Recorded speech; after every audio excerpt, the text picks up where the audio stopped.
Sejam bem-vindos ao seu canal de Histórias Diferentes, hoje com o episódio O Poder da Língua. A morte e a vida estão no poder da língua. Provérbio 18, 21. Vamos conversar com você sobre o poder da língua. O poder da comunicação. Não há assunto mais solene, mais sério e mais grave do que este. A Bíblia chega a afirmar que a morte e a vida estão no poder da língua. O que bem a utiliza, come do seu fruto. Provérbio 18, 21. A maioria das tensões que nós vivemos, tanto pessoal quanto no contexto familiar, na escola ou no trabalho, são resultados de uma comunicação truncada. Você já passou por dissabores e talvez por situações dolorosas, porque num dado momento da sua vida perdeu o controle emocional. Falou o que não queria falar e falou de maneira que não queria falar. Com isso, acabou agredindo as pessoas que você mais amava. Eu estou certo de que você também já foi vítima de pessoas que lhe dirigiram a palavras duras, implacáveis, ferinas, envenenadas. E isso adoeceu seu coração, tirou seu sono, perturbou sua alma. Isso trouxe a você transtornos emocionais. A Bíblia chega a dizer que o homem que domina a sua língua consegue dominar todo o seu corpo. Tiago 3:2. A língua tem um grande poder, não apenas para edificar, mas também para matar. Não podemos usar a nossa língua como veneno. Nós podemos usar a nossa língua como veneno ou como remédio, como instrumento de vida ou como instrumento de morte. Nós podemos usá-la como bálsamo ou podemos usá-la como um açoite para ferir e machucar as pessoas. Talvez um dos maiores problemas da família hoje seja problema de comunicação. Marido e mulher já não se entendem mais. Nenhum divórcio acontece sem que primeiro aconteça a morte do diálogo, ou sem primeiro aconteça as agressões verbais, a violência verbal, a agressão ao nome, ao caráter, à honra ou à pessoa do outro. Nós precisamos urgentemente trabalhar essa questão de comunicação dentro e fora da família. Por exemplo, há até mesmo igrejas em pé de guerra porque as pessoas não estão lidando com sabedoria com a questão da comunicação. São pessoas que frequentam a mesma igreja, que cantam no mesmo coral ou conjunto, que celebram a ceia ao redor da mesma mesa, pessoas que não se falam ou pessoas que se agridem, seja por palavras ou até mesmo por um silêncio velado, que hostiliza, que esquece, que pretere. Nós precisamos nos voltar para a palavra de Deus e buscar uma solução para este problema. Tiago, no capítulo 1, versículo 19, diz assim: todo homem, pois, seja pronto para ouvir, tardio para falar, tardio para se irar. Nós precisamos ter prontidão para escutar. Deus nos fez com maior disposição de ouvir do que de falar. Ele nos deu duas conchas acústicas externas, ouvidos, e apenas uma língua amarulhada de dentes, dizendo assim: ouça mais e fale menos. A Bíblia chega a dizer que quando falamos muito, também erramos muito, porque no muito falar também se erra muito. Provérbios 10:19. Mas como é que nós vamos usar a nossa língua, a nossa linguagem de uma maneira sadia, sem machucar as pessoas? Como é que vamos articular uma comunicação dentro de nossa casa sem estarmos nos espetando mutuamente? Como é que vamos construir uma relação harmoniosa na qual possamos edificar uns aos outros, sem criar feridas na alma, sem provocar verdadeiros machucados no coração? O texto de Tiago, capítulo 3, vai nos trazer algumas pistas que muitos nos ajudarão a esclarecer e responder essas questões. Vejamos. Em primeiro lugar, vamos ver a língua tem a capacidade de dirigir. Tiago compara a língua a dois instrumentos: ao freio de cavalo e ao leme do navio. Vamos nos ater ao leme do navio. Pense na figura de um transatlântico navegando pelos mares revoltos, singrando as águas profundas, fugindo aqui e ali e acolá dos rochedos submersos, dos icebergs da vida. E aquele pequeno leme, e pequeno mesmo, é o instrumento que governa o navio, que o direciona e que o impede de espatifar-se nos rochedos, e com certeza causaria grandes tragédias, com grandes prejuízos, grandes perdas, muitas mortes. A língua dirige. Se você domina a sua língua, se você tem domínio próprio, se você é uma pessoa que reflete antes de falar, que é tardio no falar, então você vai conduzir a sua vida, o seu casamento, a sua família, a educação de seus filhos.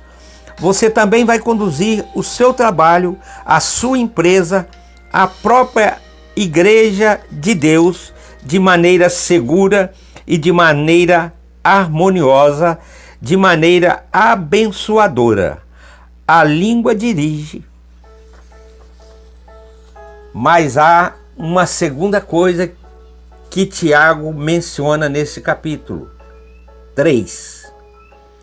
Ele fala que a língua tem o poder de destruir, e agora ele compara a língua a um fogo e a um veneno. Note você que uma pequena fagulha pode incendiar toda uma floresta, até a amazônica. Se você comentar um fato, por pequeno que seja, de forma maledicente, isso vai trazer contenda e provocar rixas. Isso vai abrir feridas no coração das pessoas. Vai se espalhar como um incêndio numa floresta. E depois que esse incêndio se alastrar, não há mais como evitar a sua progressão. Não há mais como contornar essa situação sem provocar grandes prejuízos e grandes estragos. A maledicência não é apenas um fogo. A pessoa que fala mal, que comenta a vida alheia, que espalha boataria muitas vezes distorce o sentido da mensagem. E como se você subisse a um alto de uma montanha e lá de cima soltasse um saco de painas ao vento. Nem você, mesmo que você queira e se esforce, não há mais como recolhê-las. Todas, não há mais como recolher todas. Esse é o poder destruidor da língua. Nós precisamos ser muito cautelosos sobre o que falar, como falar, para quem falar, quando falar, com que motivação. A Bíblia diz que a nossa palavra não pode ser torpe, mas tem que ser verdadeira. A nossa palavra tem que ser oportuna. Ela precisa encontrar graça ao ouvido daqueles que escutam. Tem que ter uma finalidade positiva, construtiva. Sócrates, o antigo filósofo, dizia que nós deveríamos passar tudo o que ouvimos por 3 peneiras. Achei isso muito importante. A primeira peneira, será que isso é verdade? Uma indagação. A segunda peneira, eu estou falando com a pessoa certa? Às vezes eu não estou. A terceira peneira, a minha motivação é positiva? Que se for negativa, fica quieto. Vai ajudar? Vai construir? Vai abençoar? Se for uma fofoca, é lógico que não. Se nós não filtrarmos aquilo que falamos por essas 3 peneiras, seguramente vamos nos tornar instrumentos de maledicência. Vamos provocar situações constrangedoras e seremos canais de morte em vez de instrumento de vida. A Bíblia tem um poder a língua tem um poder de destruição, não apenas como fogo, mas como veneno. É como um veneno letal, mortal. A vida e a morte estão no poder da língua. Tem um exemplo na Bíblia do rei Saul e Davi. Num determinado momento da história, diz o texto bíblico que quando Saul e Davi caminhavam lado a lado, as mulheres começaram a cantar. Saul feriu os seus milhares, porém Davi os seus 10 milhares. 1 Samuel 18:7. Essa canção, entoada com boa intenção por essas mulheres de Israel, perturbou de uma maneira tal a alma de Saul que a partir dali ele adoeceu emocionalmente, transtornou a sua vida e ele se tornou um rei insano, louco e possesso. Mas Tiago vai apontar um bom fato, algo positivo. Se a língua tem o poder de dirigir como leme ou como freio um cavalo, se a língua tem o poder de destruir como fogo e como veneno, a língua também tem o poder de deleitar como a fonte de água e como a árvore frutífera. Preste muita atenção nisso. O projeto de Deus é que se sua língua seja uma fonte de vida, de palavras boas, encorajadoras, de ânimo. As pessoas, você poderá pregar às pessoas quebrantadas, machucadas, feridas e agir como um bálsamo na alma delas, com uma palavra de aconselhamento, encorajamento e consolo. Você pode ser um terapeuta da alma. Já imaginou? O médico do coração, um conselheiro sábio que tem sua língua medicina, na sua língua medicina, em vez de veneno. A sua boca há de ser uma fonte para glorificar e edificar, exaltar a Deus.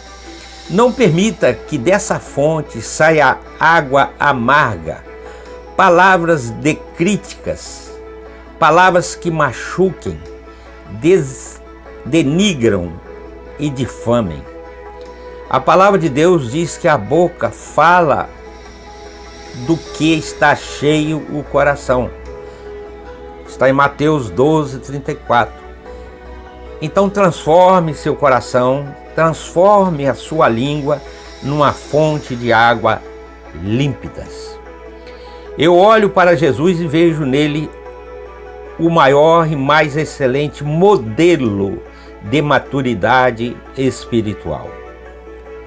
Ele é o nosso exemplo maior e máximo. Pois bem, a característica de Jesus é que todas as pessoas que chegavam perto dele, machucadas e feridas, desanimadas, desencorajadas, arrastando-se no pó do desespero, saiu de perto dele, animada, encorajadas, com a cabeça erguida, disposta a viver a vida com alegria.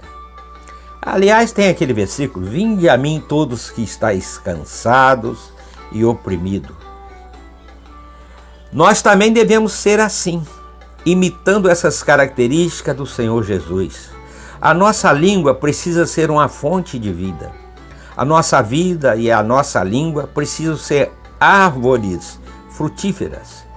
A sua língua precisa alimentar, encorajar, abençoar e levar as pessoas a confiarem e descansarem em Deus. Como é que você, ou eu, a partir de agora, vamos usar a nossa língua? O meu desafio, o desafio de Deus, é que você peça a Ele sabedoria e que sua língua seja medicina.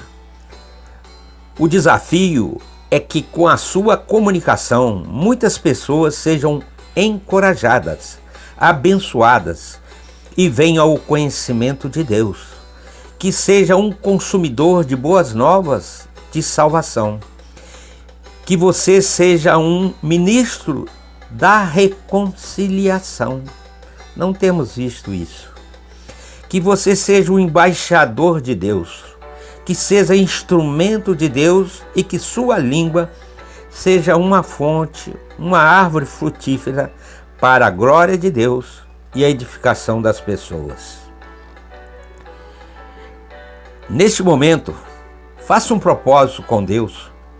Peça a Ele graça, peça a Deus sabedoria.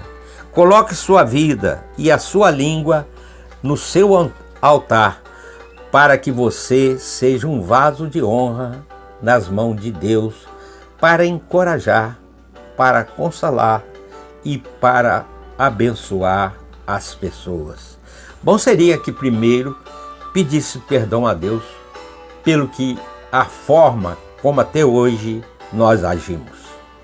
Que Deus nos abençoe, em nome de Jesus.